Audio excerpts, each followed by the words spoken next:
All right, good evening, everybody. Thank you very much for your patience. We're joining the head coach of the Jamaica Senior Men's National Team, Coach Steve McClaren. We'll now open the floor for questions from members of the media. Please raise your hand, and once you're indicated, then you can be able to pose your question to Coach McClaren. Gregory, start us off. Coach, back to winning ways for Jamaica, back at top of the table. Before the game, you were spoken about the importance of the wingers bringing energy. We saw where CFAS, all those wingers really got energy and created those opportunities for the goal. Can you speak about the performance as well as the attackers' influence? As you say, I think it was a great response from the team. What we wanted was to be back in control of the group. Got to thank Trinidad for getting a result at Curacao, and still a lot of work to do. But we're pleased with the reaction, we're pleased with the performance. Changed a few things, brought in energy really, and the players responded. Well done to those who unfortunately didn't play, but they've contributed to getting the team ready. Congratulations to the team who started. Well done, and well done to the subs who came on. We knew this game was going to be for 95 minutes, and everybody was ready, impacted, good start, got the lead, controlled the game. 75% possession, 28 shots on goal. We couldn't ask for any more, maybe apart from a few more goals, but it's not greedy. And now it's about the players staying healthy, getting some minutes at the club, and coming back for what are two absolutely massive games in a few weeks. That's great. Jamal? Yes, Coach. It was a very impressive attacking display. We saw some good passage of play in the middle of the park as well. The defense probably was not as tested as the rest of the team might have been. What lessons do you think can we take from each of the different departments going into the final 2 weeks? It shows that, I picked the squad, and what's happening to the squad now from a year ago is that maybe we had players up there and then the squad members down there. Now, the squad's come together, and it's the trust that you have to put in the players to start, to come on, to impact. And if you watch us training, the competition is very fierce. So we have got, I think in the year, the squad has accelerated. We brought new players in, so we're delighted that the squad is strong, and we will need that for the next 2 games. Thank you, Jamal. Trish? Good night, Coach. Talk to me about the performance. Was it that the turf when you were in Curacao? How tough was it? Because the changes tonight, the substitutions, were almost a perfection. Players, being slotted in at the right time, going into the positions that's very fitting for them. But was it just the turf, or what would have happened against Curacao, and how you changed that within a short period of time to not get the results tonight? I'm not making excuses, but the turf was always going to be a factor. And talking to Bermuda, Michael, the Bermuda head coach, he kind of criticised the surface, but we made no excuses. It took us 20 minutes to really adapt. As I said, after that, we had opportunities to score. That's football. It turned around when you look at the stats again. That could have easily been a different result. The reaction was the key thing to making sure that we at least won tonight. And the players have done that, and Trinidad have done us a favour as well. They sure did.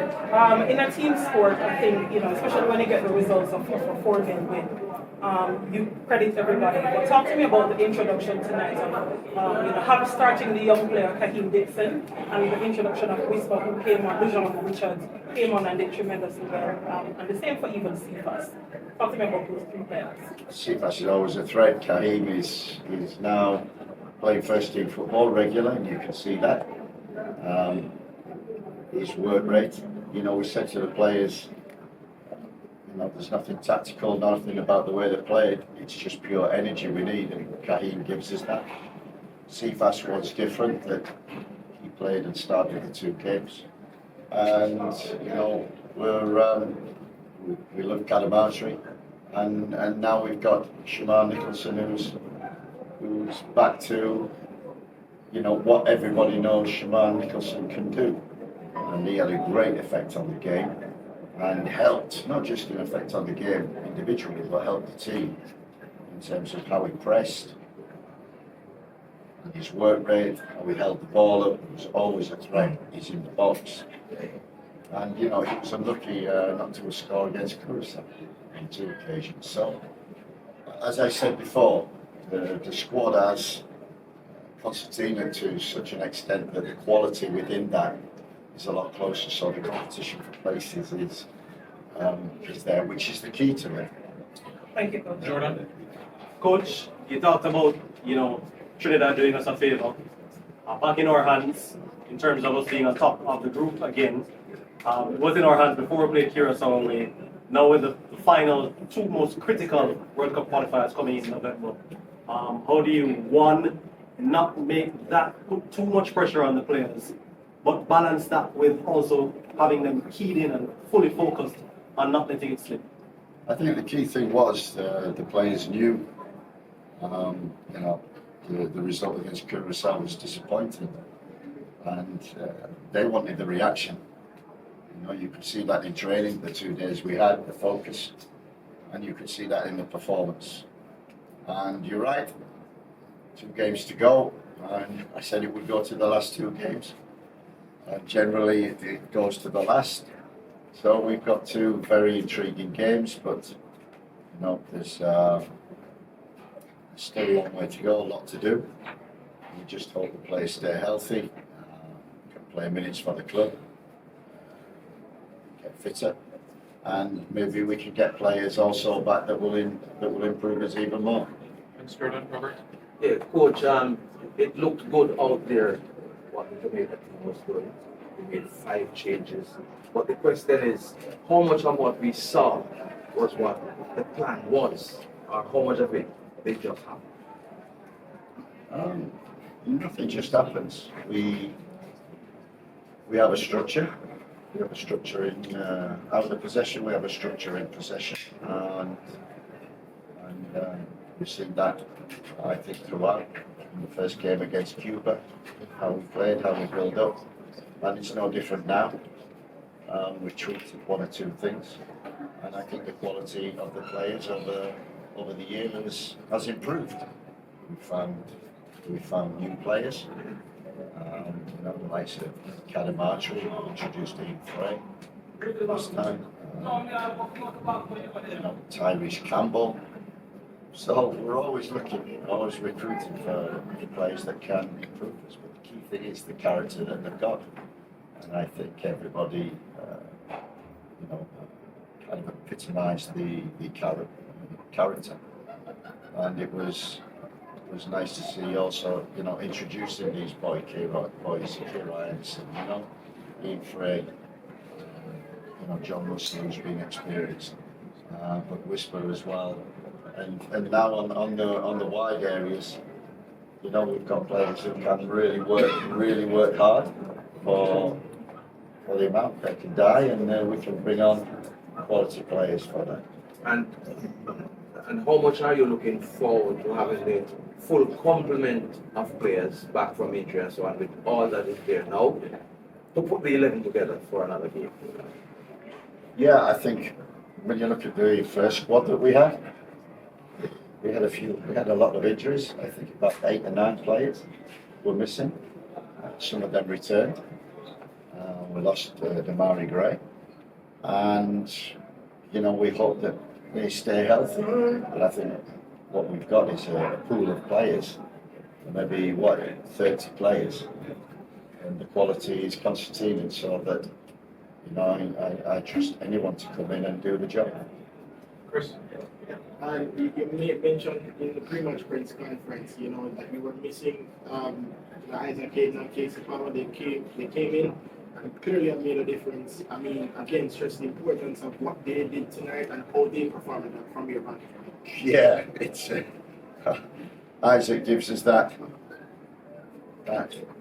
steadiness in the middle of the field, and Casey, although he's not playing for his club, we had no hesitation in flying him over for the second game, and I think his performance, it reminded me of the first game against Cuba.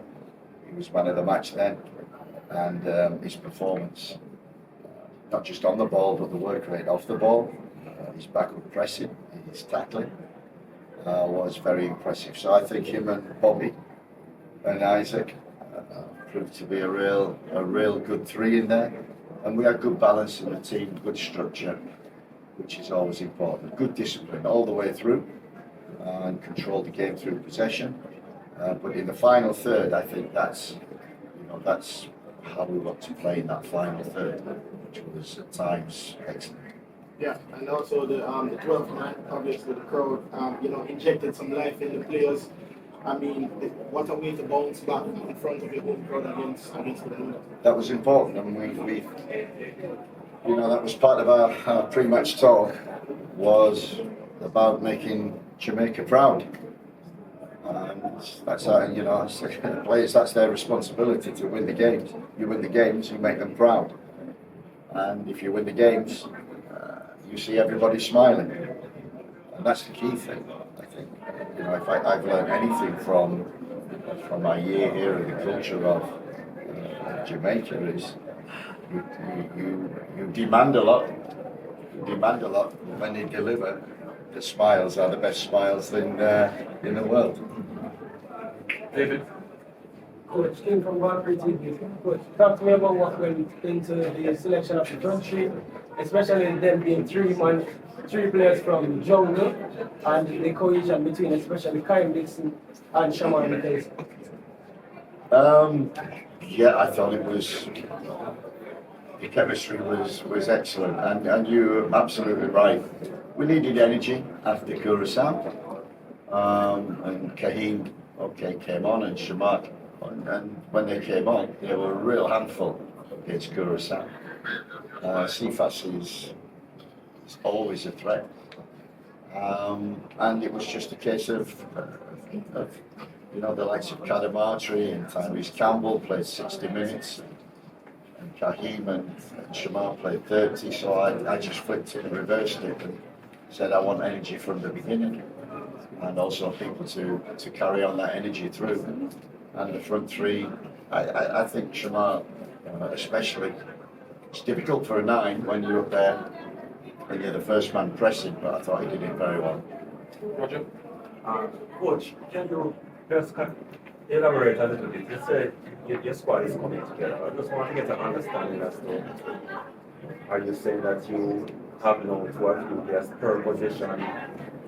Is there a possibility of a long shot for anybody else to get into the team, or and well as that settled squad is for an eye on next year in the World Cup or for the remainder of this week? Focus is on the 2 games to come, the next 3 weeks. Still watching players, but making sure that the squad that we've got, the likes of Damari and Leon Bailey, that they start playing for their clubs and get fit, so that it's becoming a headache, not just picking the team but picking the squad now, because there is quality from the goalkeeper position all the way, and for a coach like today, you can change, and nothing changes, it carries on, and sometimes it gets better. Daniel? Hi, Coach. You spoke about the quality of the team. Dejan was initially left out of the 26 after his cameo against Curacao and what you saw today. Obviously, there are no automatic places, but does he become more of one of the first picks when selecting the next squad once he remains healthy? I think we followed him up for a year, and we visited Chelsea in the summer, where they give us a real in-depth analysis of where Whisper was, and he was just coming back from injury. They were monitoring him, controlling his minutes. So we followed him, and he was getting 45 minutes, and he was getting 50 minutes, and Chelsea were kind of managing him. And you know, I've look, for a year now, when I wanted to pick Whisper in the squad, and when we did at the beginning, he wasn't playing 45 minutes. Happened that weekend he played 90 minutes, but he's been playing under 21 football for Chelsea, and so he still had a lot to do. We got him in, as you say. We threw him on for 30 minutes. You could see the quality he had. 2 days training we've had with him has just emphasised even more what a player that he can be. There's a long way to go, but I think in the two cameo performances, he's really impressed, looked a threat. And what an addition to the squad. I think he's taken that, might have taken that up a level. As I say, we've worked with him for 2 days. We've seen him in 30 minutes. And there is certainly some talent there. Finally, Marlon. Good night, coach. Going back to the game, the first 20 minutes, Bermuda were compact and then I had space in behind. Is there any concern still about the build-up play being a little bit too slow to break on a low block? No. You know, the football is played at sometimes at 10 miles an hour, and then you've got to know the right time to quicken it and go 90 miles an hour. And the patience, I think that was key in Curacao. The first 20 minutes, especially half an hour, we were playing too quick. We were forcing it and losing the ball, and then we were out of shape, out of our structure. So today was, and Curacao after 30 minutes, when we calmed down and kept the ball, we controlled the game, and we did similar today. So I wasn't concerned about. We were just probing, because as you say, Bermuda were well organised, very compact. There wasn't many spaces. But if you continue to move the ball, spaces arrive, and they did, and we took advantage. Thank you very much, everybody. Thank you. Thank you.